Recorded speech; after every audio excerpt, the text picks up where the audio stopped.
Welcome to the Miami Tech Update, August 2nd, 2018. We have a special guest today. He's a person that you probably see on YouTube most of the time, and I met him actually on YouTube or maybe via Alan Thanks. I can't remember how I met him, but if you go to a Miami Tech meeting, you probably bump into him. And no longer do. He's known as Lulato. Lulato, welcome to the Miami Tech Update. Thank you. Thank you for having me. I appreciate it. We were talking a little bit before that with the podcast started about what happened today, and it's like a secret plug into my YouTube channel, but it's quite interesting. I ride my bike to work every day, and sometimes I put it on the bus bike rack, and but there was a problem with the bus. And so we had to swap buses, and I was working on the bus, and then I just sort of forgot, and then we switched buses, and I totally forgot my bike on the first bus, the one that it was broken. So besides having meetings and doing all the work and stuff today, I was also like trying to figure out what was going to happen with my bike, and I was doing a video about it, and it's been a little bit stressful because, I had to go to the bank, and I had to walk to the bank, which was kind of funny. And like without my bike, I feel like without legs. It's kind of it's kind of like a weird feeling. So what's next? You think you'll find it? Do you think you have to call like Miami Beach or Miami-Dade transportation? What's your plan? This has happened to me before, so that's why I was like, I probably can vlog this. I can make a video about it. And usually the 311 is pretty good about getting your stuff back from, especially when they're big things like Mexico. So far, I haven't had the same luck that I had last time, but they told me to wait until tomorrow morning. So I'm going to try to figure it out. I think if I had to put a percentage on this, I would say it's 60%, 75% that I will get the bike back. But let's hope for the best. Yeah, I mean, it sounds like you're very confident. And if you do get your bike back, when will that video come out? As soon as possible. I mean, it's a straight. These are the type of videos that I look forward to because it has like a straightforward beginning, a middle, and an end, and it's kind of rewarding if you get your stuff that you're looking for. These are pretty simple stuff to edit for me. Just because it has a linear things, but if I don't get it back, the video might like be a little bit lame because it doesn't have a happy ending or something. Now, it was interesting because you're known for your videos. Can you tell us a little bit about yourself, your background, and what makes you famous? I don't know if I'm famous, but. I'm a designer. I'm a UX designer, a digital product designer. I sort of over the years, for the most part, I focus on design, graphics, vectors, things like that.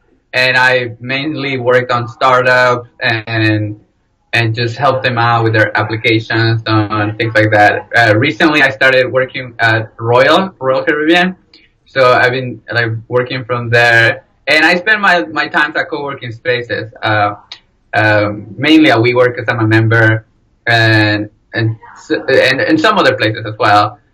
But so that's why I end up at parties, at WeWork parties, at co-working space parties. And I think it was about a year and a half ago where I had like this weird realization, and I hate to bring in politics, but it was literally the source of that's how it got started. So there's a big misrepresentation of what an immigrant kid was.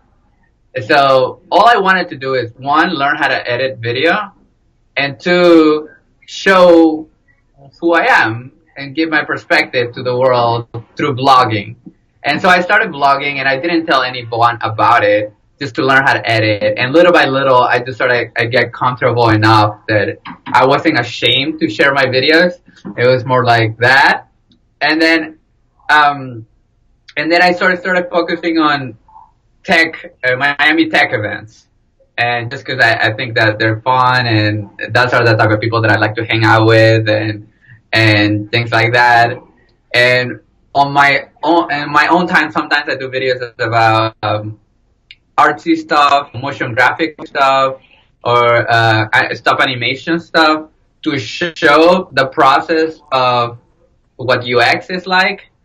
Um, I try to like I whenever I think about doing videos like that, I think of my little cousins, the ones that are very little. If I try to tell them what I do for a living, and it's hard, like how do you tell a little kid what UX design is all about? And I try to do that with Legos. I try to do that with like things like that are reachable and approachable. But yeah, so like I want my audience to be a little bit younger, so I can reach them right when they're making the decision before college, kind of. So that, and then I vlog just to like keep it up, because I think vlogging is the most accessible thing that anyone can do. If you think you're interested in any particular way, I think you should start vlogging. Uh, but yeah, that's what I think the channel will continue to do vlogs, but I am getting ready to do like a special tutorials for anyone who wants to get into UX, and they're gonna be like almost like little movies, but they're gonna show a little bit of the process of what's it like to make an app, or what's it like to start things like that. Now, being in Miami, how long have you been in Miami so far? I came here when I was 14 from South America. I was born in Peru. I spent a little bit of time here. I went to high school in North Florida, in a city called Alachua. It's close to Gainesville area. I spent like my high school days there. My mom still lived here, so I would spend a lot of my summers here. I would go back and forth. She just wanted me to be like closer. For those who don't know, grew up as a Hare Krishna. It's the realm of Hinduism, and so like there's a big community of Hare Krishnas in Gainesville. That's why like I ended up there with my aunt and like with a lot of family members. Then I ended up in college in Ohio for 4 years. So I came back to Miami, and I've been living in Miami since like 2012. So about, oh my God, time flies. So like about 6, 7 years. Yeah. Now, being in Miami for the past couple of years, what do you like? How do you see the tech scene here in Miami? I mean, now that you've gone to most of the meetings, how do you see it? How do you rate it compared to the other cities across the country? I would say the biggest word that comes back is underrated. There's a lot of so the people that I push back on saying that there's no talent in Miami are the people who are not from here and they want to hire here, and they're having a hard time mainly because they don't make the right approach on how to access the talent that is actually here. And I hang out with a lot of people who are from here. I go to tech events from here. The Miami Bitcoin Hackathon is a great example of the type of talent that is here. And then you get a lot of people who work in New York, and they have a lot of friends in New York, and then they're trying to like expand their reach here in Miami, and it's difficult because there's a lot of like a big wall of like outsiders, tourists, things like the we. It's also a part of our problem. So I understand when they're saying that there's not enough talent in Miami. I know where they're coming from, but what I see, what I witness with my own eyes are a lot of cool projects and a lot of like things that are happening within us, and like we know each other and we know what's happening.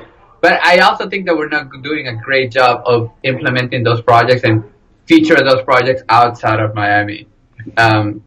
Yeah, it's I think it's underrated for sure. I agree. Yeah. Yeah. I mean, I've been around the Miami tech scene for the past 10 years, and yeah, it is underrated. I've been seeing it growing a lot, and a lot of interest. I think especially for people that it seems like what I can tell, the industry is kind of fading away. Well, not fading away, but it feels like something's going to happen to the industry soon, and they want to jump into the tech scene. so they can, keep a living. And that's what I've been seeing in these meetings. A lot of interest, like how can I get my company more techy? That's what I've been seeing a lot. And a lot of startups too. I've been seeing a lot of them, that just prop up out of nowhere. There's so much potential, and also like to reach to Latin America. A lot of like the big tech companies usually put an office here so they can have good communication with the Latin American countries and the Latin American markets. You lead a dribble meetup. Can you tell us a little bit about that? So the Dribble, for those who don't know, it's a website that is for designers. It's a little bit like the Twitter for designers. You share a 400 by 300 pixel area. So it's like a little small rectangle. And so you share like a little bit of a screenshot of what you're doing. And I always been a fan of the website. It's very hard to get into because you need an invite, and it was even harder to get into like back in the day. So like it's very well curated, I think, and even the algorithm, like it's good for design. Over the years, it has expanded, and they have meetups all over the world. And I wanted to meet, like when I came back here, I wanted to meet more designers. So like, and nobody was having the dribble meetup in Miami. No one was hosting it. So I emailed the lady, and I think she's in Houston. I don't know. I emailed the dribble lady, and she told me what I needed to do, what the steps are all about. So I started doing it. I started like texting all the designers that I know. I started emailing people. I started promoting it, and little by little, like it started like growing. I always kind of keep it fun. I always keep it chill. I know there are a lot of panel events going on all the time, but I try to keep the dribble events that I host more like beer and chill and pizza, because I know when people get off work, they wanna like relax. I know that some people want panels, some people do stuff, but there's a lot of those. So I just wanted for people to hang out and talk about pixels, talk about CSS, whatever it's going on in their life, their struggles, or maybe get some feedback. So it's been chill like that, and it's been growing. And for anyone who wants to get into the community, wants to connect, I don't only encourage you to come to my event. I encourage you to like also start your own event, as in like maybe it's not design, maybe you like soccer, or maybe you like stuff. Try to gather some people and try to keep it like consistent, because I think like I have gotten so much back from it. It's quite amazing because like you meet like everybody, and like everybody's so chill, and it's been quite a good experience, I think. One thing about the meetups in Miami that has grown so much, back 10 years ago, it was just Refresh Miami. And now you're seeing, Bitcoin meetings, Dribble meetings, Iron Hack meetings, Waffle Wednesday, which I'm not sure if they still have it. Sorry if anyone's listening. Which meetings do you usually go to, besides your own Dribble meeting, that you kind of go consistently? I want to say like I try to go, and this is just by whatever is easier or closer to me, but at the same time, I try to avoid panel meetings. Not that I think like whatever. I think panel meetings are great, but are very similar to what we are used to in the traditional school system, where like someone powerful is talking in the panel, and everyone's sort of listening. And if you think about it from a perspective of brain power, you're only using someone's brain for like a while, and everyone's just listening. And that's great for like, I think for a web recording. It's great for like record it and like listen to later, maybe like a podcast. But I think when you have this amount of people gather, there's so much potential to do fun stuff that challenge people's ideas. There is like, I think like having, I don't know, like traditionally against panels. That's in general. I think there could be more cool stuff. I'm passionate about having hackathons, prototype-a-thons, things like that that engages everybody to do something fun and then present it. Or like maybe like board game night, or like everyone like shares a little bit of their things like that, where it includes and involves everybody. When someone's talking and then everybody has to raise their hands to ask questions, and then other people are like waiting, or they don't get to ask their questions. They just sort of waste their time, or where they could be doing something more fun, I guess. I don't know. That's an interesting perspective that you had about that. Yeah, I mean, sometimes panels could be boring, and it feels like it could be a drag sometimes. Yeah. I enjoy the ones that are like where the speaker is more intuitive. I've seen some speakers that have never spoken before, and they're come from big companies and they're CEOs. Yeah. And I mean, yes, it brings some value, but I like the ones that really encourage you and they really like, okay, this is my story, and then ask me anything, Q&A, and then sometimes they wait till after the meeting and they probably spend 1 or 2 hours speaking to people one on one. I love that. There was one meeting that they had for Refresh Miami. It was the girl that did the emojis for Apple. Okay. I'm not sure if she speaks much, but it feels like it was her first time. But she was really good, really encouraging, and it was. Which is one thing about Miami, that we do bring some good speakers typically. I haven't seen Gary Vee speaking at a free event. I know you can't. Where was this? What was that? Where was this event? Like, I love Gary. Oh yeah, well he did came in for Tony Robbins, and Okay. it was $40, and I'm not sure why I couldn't go. I think it was like during lunch, and during the day I'm busy. I'm swamped. I can't go anywhere. But it'd be awesome to bring him. But Gary Vee could fell out of the stadium, I think. I thought he was at the. He was at the. Sorry, I just ate cheese. Don't worry about it.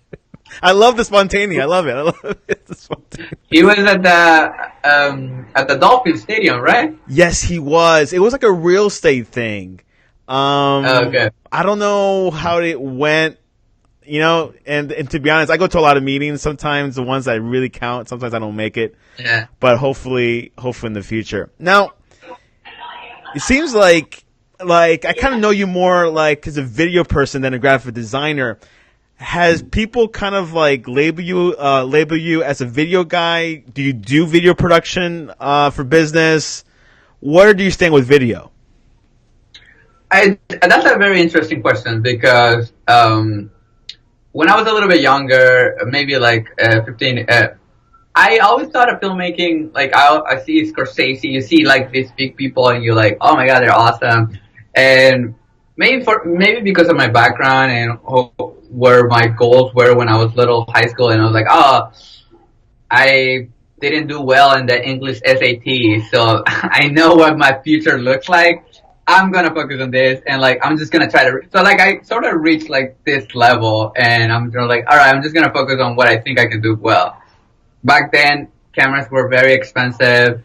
The video editing, like I was like, whoa, and so a lot of the stuff seemed unreachable. It seemed like very far away. And over the years, now you can like shoot stuff with your phone and things like that. I shoot stuff with my point and shoot, because it's with me every time. So my thoughts of filmmaking has changed over the year, whatever that is, or whatever people think of filmmaking. I hate that word. That word, it's so confusing. So now that I started blogging, and a lot of people have mentioned to me that they really like the videos, and most of the times I'm really ashamed to like even post them, because a lot of those videos I think they're boring, because I think my life is kind of boring. But every once in a while, interesting things happen, and that raises a video that I think it's interesting, and it becomes more as than like, oh, that is a super cool video, and it just happens to be that way. In school, I studied filmmaking just because like they train us to do advertising work, and one of the things that we have to do is like study photography, study like filmmaking for ads and advertising on TV and all this stuff. So I sort of had the background to all the things that I learned. I was learning to go to an advertising agency. What happened was that I started, when I graduated, I started doing a lot of startup weekends, and I started like hanging out with people who were doing startups, and I love it. So I started doing like apps, and I started focusing on that. And I didn't really look back. And it's not like I want to go to Hollywood. I don't care about Hollywood and stuff. I don't care about becoming a director or whatever.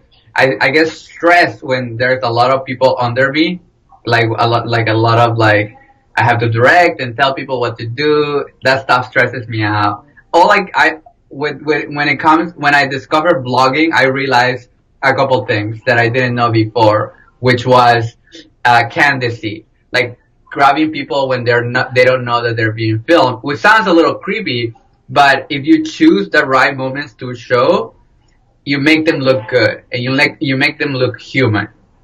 That's something that you cannot do in direct. Like when you're directing as a director, you have to tell the actor how to be human.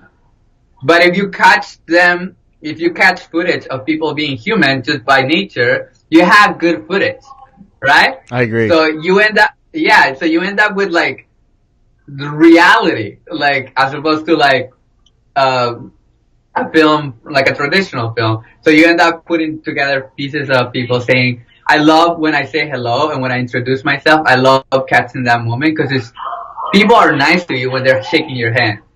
People are nice when they're like saying hello, when you're saying goodbye. And those moments translate good into like a put together blog or whatever film. So like my ideas of filmmaking has changed. And when people see my videos, they ask me to do videos for them. And it's a little bit stressful because they are with the mindset of doing a commercial, which it can be done. It's just not fun for me. And you know, traditional stuff with the gimbal, and they wanted to look. You have to have a drone shot, so it's like look cool or 2018. So it's like there's a lot of like misrepresentation of the word, but I just like to show Miamians are their best, and and through events, through hanging out with my friends, and through doing stuff like that on YouTube, you can do that. But I have gotten like offers to do videos with other people. It's just like it's difficult for me to like please other people when it comes to like editing, video editing. Like, yeah, I think it's a little weird, but yeah, UX is a little bit more straightforward. There's A/B testing. There's like there's no arguments.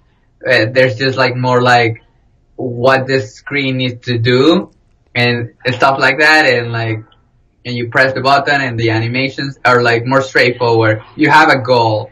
With filmmaking, it's more of an, and I don't want to say art because it's just like I don't like to call myself an artist, but like it's more artistic. I think it's more like it's yeah. I don't know. I gotta be honest, your videos are really well done. Yeah, they're very artistic. It's something that I think you just let it flow, let like the nature background flow it out, and you're probably one of the few vloggers that cover Miami or Miami events or Miami tech events that I've seen. I think, Alan Thinks has done some few videos, but I think you've done like really, deep videos to these hackathons, which there's like a lack of. I feel like there's a lack of coverage, Don't you think Miami tech, should be more covered through videos and maybe put it more on YouTube or?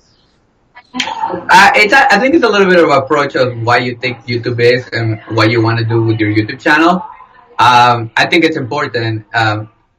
I see it as a document. This is gonna feel a little bit morbid, but this is how I think Miami is, or like how it is. I consider us to be the last Miamians. There is a big chance that this city is going to be underwater. So in the future, when people are trying to wonder what were the last people who lived here, what were they doing, what were like, how were they living their lives? So it's for me like it's a stamp in history, or like even as inaccurate as I portray it, because I am very biased and very like uplifting, and I always try to make like happy videos. It's a little bit of the history of what happened here as the last Miamians. So I know it sounds morbid because it's hard to think of Miami as like as the new Venice, or maybe it's like keep sinking, but that is for me. So like I think product design and hackathons for me is a priority, as in like the you can really solve difficult problems with those tools, and the excitement that you get as watching LeBron James should be the same excitement that you see like the best product designers in the world. Like, you know what I mean? Like, there are people who are making really cool apps, and the fact that this is accessible to everybody should be more aware. So that's where I'm coming from. I think a lot of people are like, they want to be famous. I think a lot of people are like, they want to like make vlogs about the most popular topics, right? Yeah. So that's why they focus on that. But I want to make sure that there is something on history, or like a like kind of like a stamp, or like a noted that there's also cool stuff going on here in terms of tech. Now you remind me a little bit of Casey Neistat. Who are your favorite vloggers that you really look up to, or that you also follow? Oh, for sure. I love Casey by far. I follow Gary Vee. There's this guy. His name is Brandon Lee. He's an amazing filmmaker. He doesn't do vlogs. He has really sophisticated tutorials. I watch. He's also not a blogger. He does weekly videos. His name's Nerd Writer. And he does video essays about art and different things. I watch all the. I don't watch all the blogs regularly, but I do follow the YouTube controversy, YouTube drama, kind of like on the back of my head, because I think it's very interesting how to drive views and how to drive traffic through different tricks and hacks. There's a lot of that. How you name your videos is so key. So like this is people who are vlogging every day, even if you find their content kind of lame, like Logan Paul and like the brothers and stuff like that. I find their content kind of lame, but things that they're doing through clickbait and through stuff like that, it does work in the sense of like they understand the psychology of how people click and how to like manipulate them in a bigger way. Yeah, there is a lot of psychology, especially in Silicon Valley. I mean, they use it. I mean, just to get clicks and things like that. Yeah. So I watch a lot of that.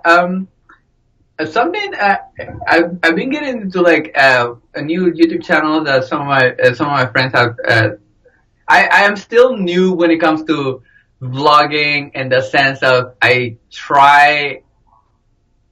For me, it was difficult to like look at the camera and start like videotaping myself, just because I think it's kind of funny, especially when you're doing it in front of other people, because it's like. But so like I've been getting used to that, but I see them and I understand them and I know where they're coming from, but I find their content to be less like what I like.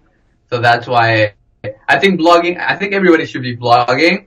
And you should, I think more than that, I think like professional people that are like young professionals that are doing interesting stuff, they should be vlogging. So that younger kids, because YouTube is for kids.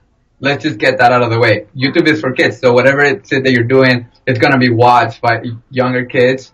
So then you'll watch, if you make your vlog interesting about the topics the young professionals are doing, hopefully they'll get an inside look of what's it like to open up a new business, or what's it like to like try to hack your way into like in social media, or open up your Shopify, or whatever is it that you're doing, which is interesting. I think you should start vlogging. What equipment do you use? What camera? What type of mics? For the video people out there wondering. I use a RX 100. It's really good. It looks like this. It lives right here on my pocket. Right here, I have like a little thing. I also have a DSLR, which is heavy and punishing to carry, that I used to carry around. I do. I just because I love the city a lot, and I love Art Deco. I grew up worshiping a lot of like the architects on this city. So I do have a very long length, 300 millimeter, like super long length, and I use it to like shoot videos and time lapses around the city. So when I'm vlogging, it's not me just talking and talking, talking and talking. I used to like to take a break and like show pictures of Miami and like with motion and I put it together and it sort of feels okay. Um, in terms of a mic, like a Rode mic I used to have, but I broke it. Um, and that's pretty much it. I mean, I have a lot of like equipment that I should be using, but I think when it comes to candidacy, you want to have something in your pocket that you just pull out and you're ready to go. And because if you just have moments of people like prepare and talk and like stuff like that, the video kind of looks a little bit stiff. And this camera is so tiny that like no one, if I go to a club, no one says anything. If I go to like an event, no one says anything. But if I bring my big stuff, it's like you can't bring that in here. Oh, Like that good video, point.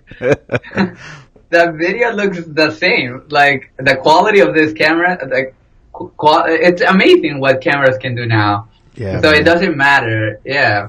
You So I know, think. yeah, go ahead. Go ahead. Yeah, yeah. So like, I was just gonna say that it doesn't matter. Like when it comes to like cameras, as long as you can bring it into places when you have access to, that people don't freak out, and like, I think it's great. I think more power is more powerful.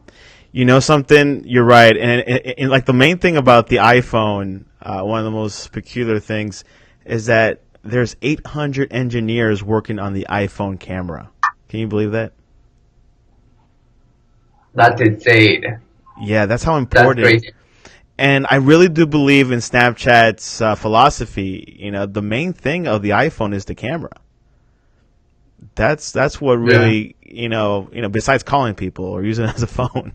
But I mean, it is the camera. It's just people like to capture things. It's the camera. What? It's almost about. I mean, it's. I mean, it's about 100 years old. So it just Yeah. it just keeps going, keeps evolving, and who knows what's going to be next. But you said you were involved with Bitcoin and cryptocurrency. Do you own any coins or anything like that, or? I hold a little bit. Okay, no, I mean, it's not a big deal. I don't mind talking about it. Um, I think it's important. I think like Bitcoin is, I think people see it as money. I think I see it as a value, as value for society. I think there's a lot of people who doesn't, especially a lot of immigrants, especially a lot of people who are under the shadows that they don't have access to banks. And I think like they don't have like it's like for us like you just go to the bank and like you open an account and you put up your social security and it's straightforward. Um, but there needs to be said that there's like a lot of people who don't have a social security, who don't have access to all these things, and these coins allow them to do the basic stuff like I don't know, like trade and things, and I don't know. I think it's important as in like having alternative currency. I think it pushes back on the idea that banks have all the power and stuff like that. I don't know. I mean, Bitcoin. I love Bitcoin, but I would like to think that it's gonna stay around for a long time. That I think like I try not to look at the price so much because I think it's like a little bit confusing and a little bit more. And I think people should, if you're buying Bitcoin, I think you should believe on the foundation of the ideals and the principles about it. Uh, I really like Dash. I don't know. I like um, there was another one that it was like really cool. That was fast because I think like transaction needs to be like Bitcoin's transactions are a little bit slow. Bitcoin Cash was cool too. I think it's faster. I think I don't know what was the other one. It was Monarch. Monero. There was another Monero. That's what it was. That I thought it was like a little bit more secretive, which I think is great. Privacy is always good.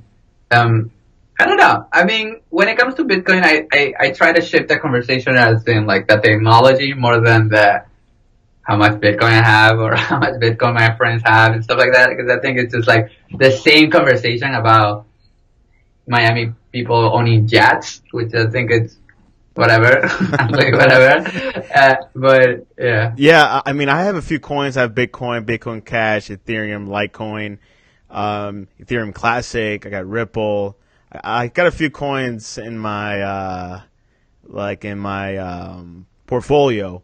But like all of us are waiting. When's that next jump? When's that December 2018? And like I was telling a lot of people that I consult that there's two different groups for cryptocurrency. The people that are true believers, and the other group are the people that want to flip it, to old paper currency.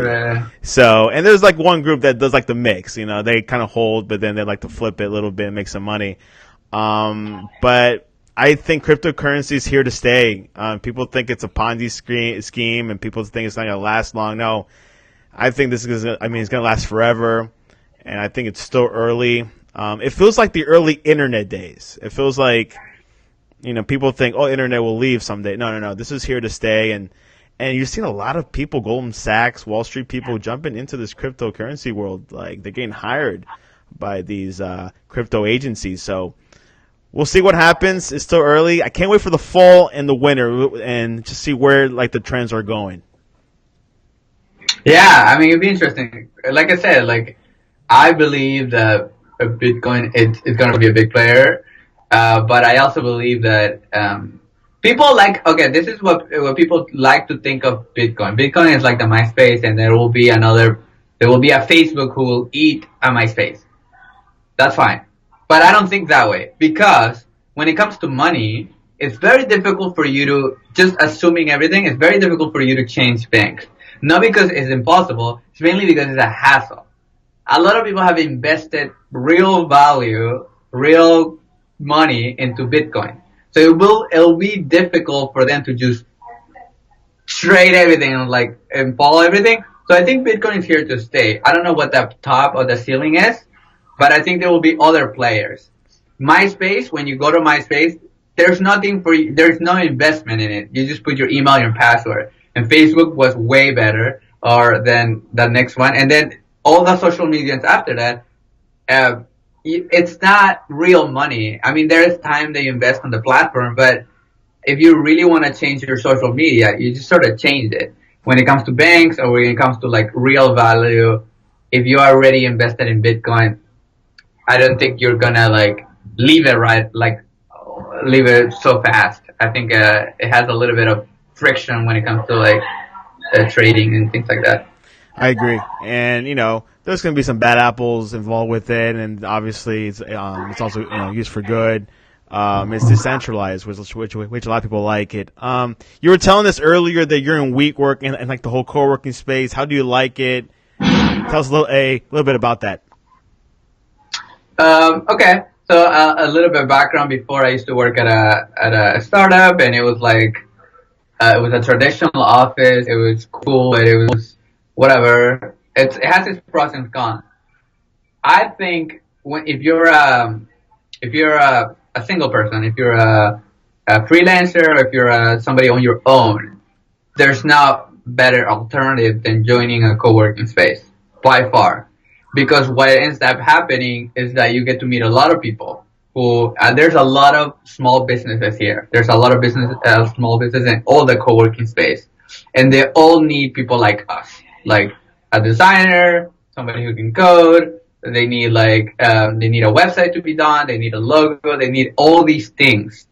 And if you're around and if you're if you know the basics of businesses, if you know the basic of things, you will be involved in any capacity. And there's a lot of them here. So it has helped me create more freedom for me, because I used to have to email. You used to have to email clients. It's hey, what's going on? Do you need something new? I'm offering something new, and do you need a new website, or do you need a new logo? So it's things like that, and that goes away. It's more hey, you do this, right? Let me do something. So there's always that, even if you don't do it, there's always that back in your head. It's people asking you to do. There's always opportunities that are popping. So that level of like, all right, I'll be okay. If this month was a little low, the next month will be a little bit better. Or like there's like, and if you do good business, if you deliver good stuff, the same people will call you again and again. In terms of that, is for sure. Uh, there's always like there's bad things. There's always like not terrible things. It's just like, let me give you a good example. Just by being me, I'm very friendly. So I don't have an office. I have like a hot desk. I can be anywhere. So I just sort of chill. So I work from here sometimes, but sometimes I'm in the royal office, which is in the other WeWork. So like I can focus there. It's so awesome. But here is like everybody says hello, which is amazing. I love when people say hello. But when you're like on a mission to finish something, it's like it gets a little distracting. Wow. So Yeah, that's interesting because in Miami, there's about 4 to 5 WeWorks. And Miami has become a big huge co-working city. You got, WeWork, Blue Beta. The Lab was one of the first ones. Obviously, you might be more WeWork biased, but what's the difference between each one? Yeah, things like that. I would say I'm more of a building.co bias. I love that place. That the building.co. Not that if anyone who's at WeWork is listening to this podcast, I love you guys. Uh, it does. It's more startup-y a building. There's a lot of tiny little. And not that other. Let me take that back. There's a lot of more tech startup at building.co. I believe that if you start a company right now, even if it's not tech related, it's also a startup. So you might like there's a lot of like small businesses here, like traditional all small businesses. There's a lot of marketing things going on here. So it's that. But if you're looking for an app, I think there's like one app at this WeWork. Maybe like no, there's like two apps, right? But a building, there's like everyone's an app, or everyone's a platform, or everyone's a tech something. So that's that. Then the other WeWorks, I mean, every WeWork is also the same based on I think it's neighborhoods more than the company, more than the brand. Pipeline is also very, I don't know, a little bit startup-y. You know, yeah, it's interesting. I was watching a news story on WeWork and the owner, and in which they're trying to do. I forgot, like everything is We something, but there's one place for kids where I guess they have a school. There's a place for We Live or something. Yeah, We Live. Something like that. And then they eventually want to do a thing called We, where everything's there, where you work, go to school, you do groceries, shopping. So he wants to expand it to like its own city, I guess. I saw the We Live stuff. I thought that was very interesting, but I used to watch some Star Trek. This idea of you don't have to like choose, like you invade your life with like a lot of choices, and everything is sort of like set up for you. You don't have to do your things at home. Everything is just great, but everything looks like someone else designed it, or someone else. It's not your life. It's somebody else's life. So like my room, even though it's messy, but it has my things in it. It has my personality, my sticky notes, my edits, my things on my wall, all my creative stuff in my wall. And I saw the things on We Live, and I thought like there's so many cool things on We Live, but I didn't make them. It was made by someone else. It was made by a designer somewhere else. And sometimes it feels like that. Sometimes I feel like if you don't care about making those choices, I think it's great. I think it's a great option. I think We Live is going to be great.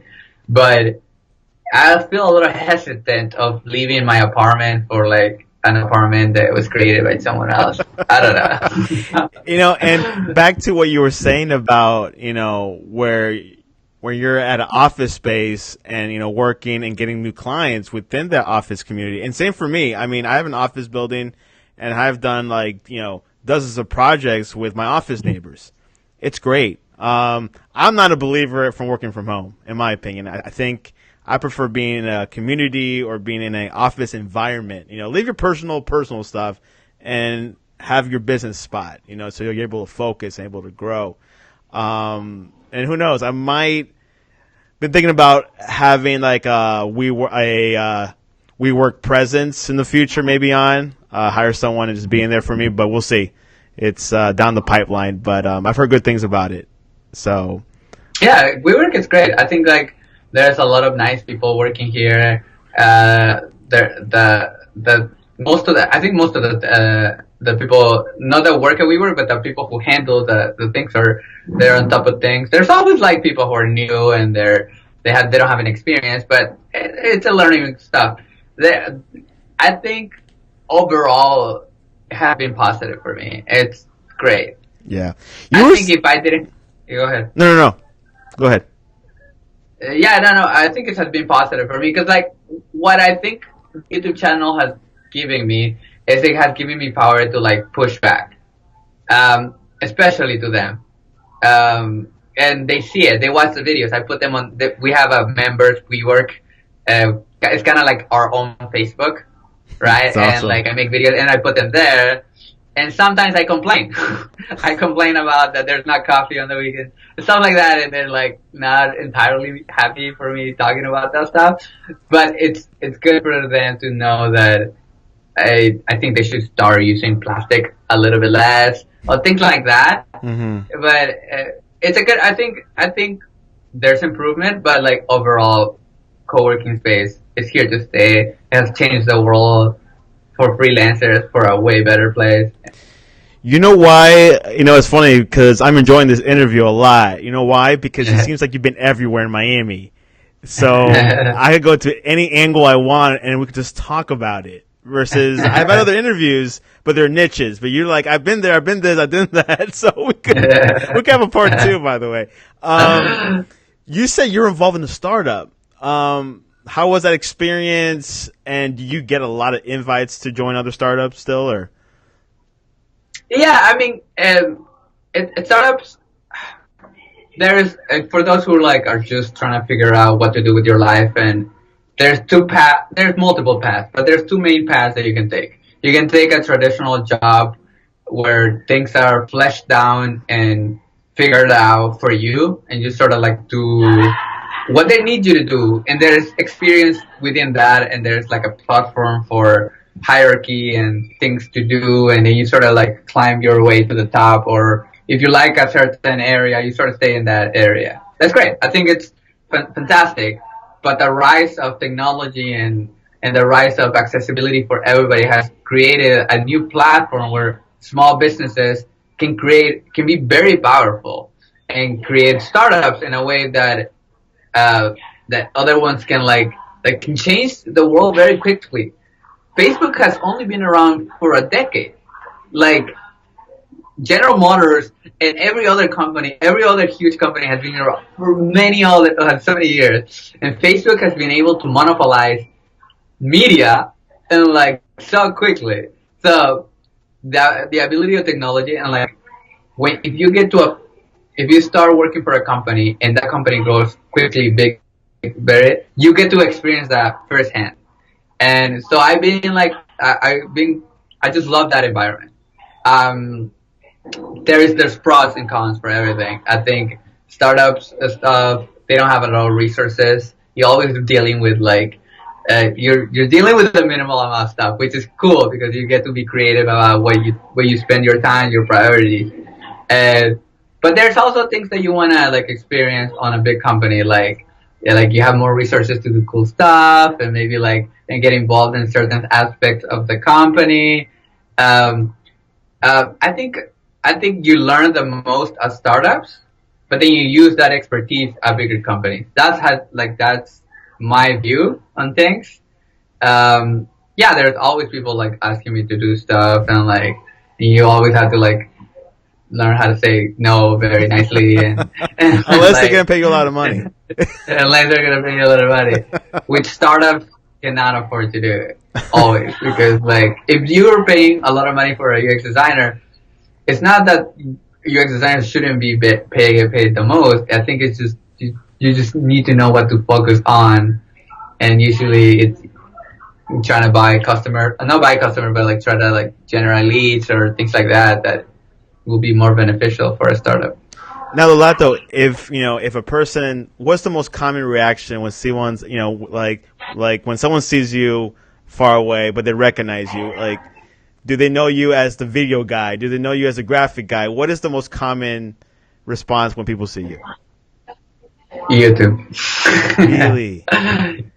For sure, by far. Like YouTube, it's amazing. Like because if I share something on Dribble, like it's great. I think like a lot of designers are gonna see it, and if I go to a Dribble event, I think it's gonna be awesome. But if I put like I just made a video called "Dancing with the Spanish Teacher," and there's a Spanish one of my clients is a Spanish teacher. She has a company. Her it's a Spanish and now she teaches Spanish, and she invited me to an event, and everybody knows her as well. And so a lot of people sort of kind of know me a little bit, and so like that video has way more access. It doesn't have many views, but it has the possibility of reaching more people. If I show a cool animation that I just did, if I show it to my cousin, he'll be like, "Cool." I don't know what to say. Like, but there is, but the value on entertainment on YouTube, playing a short story, 4 minutes or whatever it is, it has more power. It has more intimacy. It has more. You become more relatable with other people. I try to achieve that whenever I can, because yeah, go ahead. Your videos reminds me of Wes Anderson. I'm not sure if you know about him. It has a similar vibe and feel. I know, little vibe and feel to it, which I like his films a lot. I mean, I haven't watched his recent ones, but it has that vibe, which I like. It's simple, it's calm, and it's subtle. No, I love his timing is everything. Wes is like one of my favorite filmmakers. He always has that sense of humor that I love. So I appreciate you for saying that. Me too. I love his humor. It's yeah. Some people don't get it, but I get it. Yeah. It's like it's great. Yeah. Yeah, dude, I'm a little shocked that you compare me with Wes, but he's great. I think simplicity, timing, and that type of humor is like what makes his films great. There's a lot of art direction there that I think filmmaking will able to do. But I think that you can do a lot with just those two things, like with just timing and that type of like simplicity. Video editing is all about timing, and that's it. It's just like comedy. Now, if you have the chance in the future, and if you're offered or maybe an investor, hey, Lulato, I could give you money for the film that you want to make, would you do it? Yes. Okay. I mean, you said it perfectly. If he gives me Final Cut, if he gives me like that opportunity to do whatever I want to make, if somebody gives me money to do like a high production stuff, and he says, I'm not gonna be involved on anything, I would say yes. Yes. But if I know anything about the film industry, I know that that's very unlikely to happen. No one's gonna give you like a Final Cut. No one gives you Final Cut because they want to make sure they have a female lead that is very beautiful and very marketable. They want to make sure that their money is gonna be returned. I think there's just like any other business, but I think there's a more interesting thing that taking chances and making risks, blowing money not blowing money just to blow money, but blowing money on the things that you believe, on the shot that you think is going to be greater, or things like that. That someone who is more focused on the money is not going to be able to let you be free. So yeah, I don't know. Yeah. Which is what I can tell from your YouTube channel is, I mean, there's no one common theme.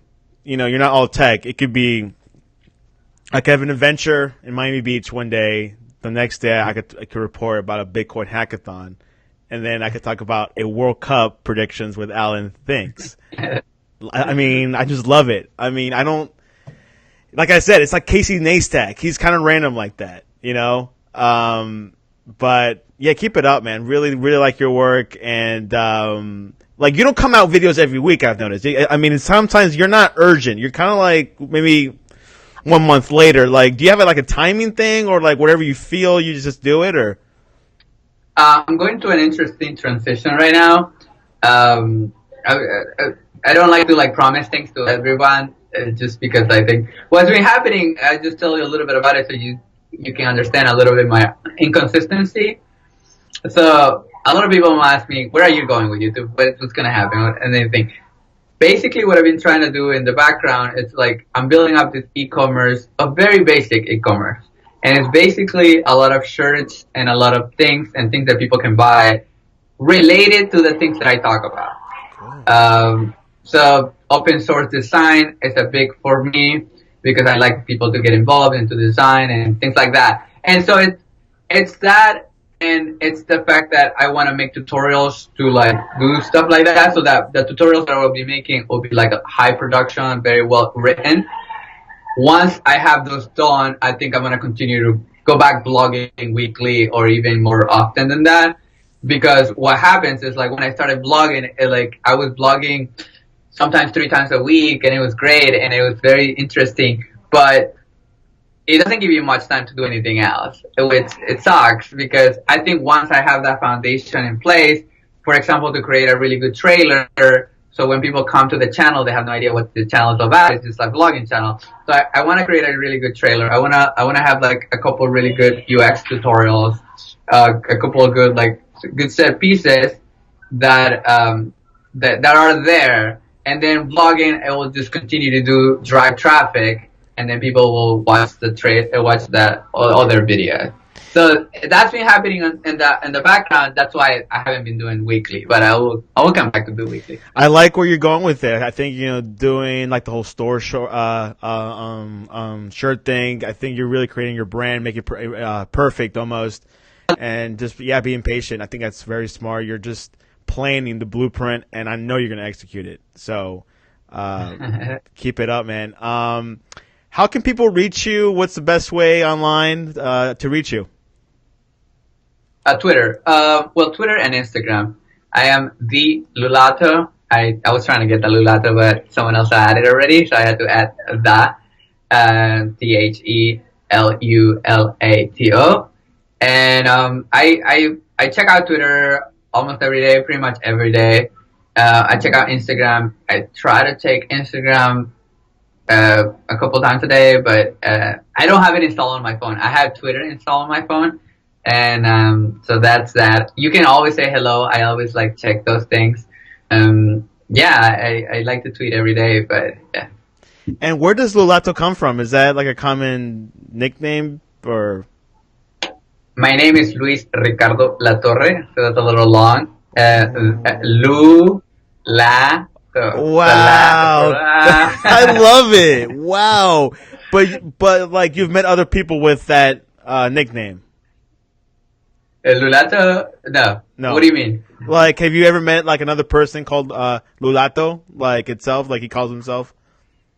No. I mean, there's somebody who has the Lulato at Twitter, but it's like random. He doesn't even tweet. So it's like I'm trying to get like. And then when I was in college, I bought Lulato.com because I thought it was cool, and so I just went with it. And I think it's simple. It's 3 syllables. It's like Lulato, and it's easy to pronounce, and that's why I kept with it. I don't know. I think it's yeah. Now, you told us a future project. Any more future projects you're working on that you want to preview the audience? That's so. I think like what I want to do with these tutorials, and I think what it is, and what I've been Googling other people's tutorials when it comes to UX, is also UX are targeted to people who are also designers. So if you wanna, I don't want to do that.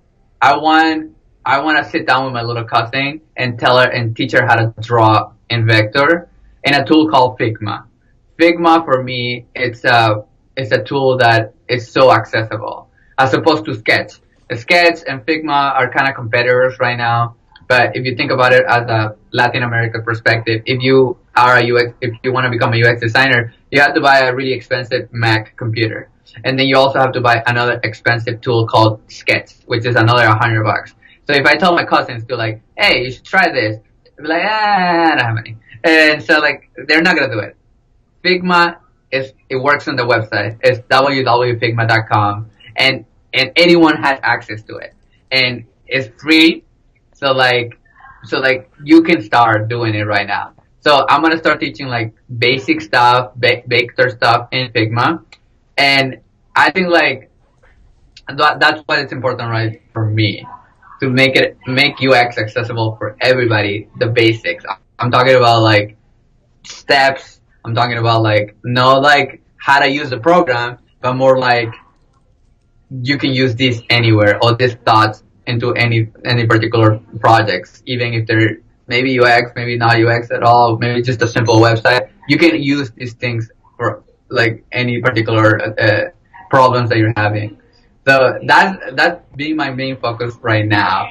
So hopefully, like I can get those done in a couple months, and then I'll be back on blogging more regularly. Lulato, you have you're full of creativity, full of projects, and I'll definitely see you around in the next meeting or so. I usually go to Refresh, typically is my main one, and then anything after that. I mean, I go to WordPress, and then I go to. I think that's it for now. Sometimes I think Ironhack hosts some stuff sometimes, but mainly Refresh. But thanks for coming on to the Miami Tech Update. Appreciate it. No, dude, thank you for having me.